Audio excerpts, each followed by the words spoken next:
ودنكينا وحبرتا ودنكينا وحبرتا وحنبار واجب كيس وحنبار واجب كيسا. السلام عليكم ورحمة الله وبركاته. waan idin salaamay sidaad wada dhantihiinba.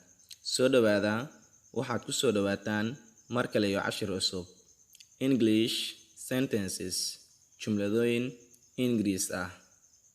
Book and pen, book iyo qalin, are brothers, waa walaalo. You are so smart, aad baad u qurux badan tahay, and that is why, taasina waa sababta, I love you, aan adiga kuu jeclahay. Alas, Allah, we lost, waxaan luminay, our opportunity, fursadeena. Whatever you do, wax kasta aad samayso, is fine with you, adiga ayay kula fiican yihiin. My first love, jaceylkay ugu horeeyay, was brutalness, wuxuu ahaa dabaalnimo. I love you, waan ku jeclahay.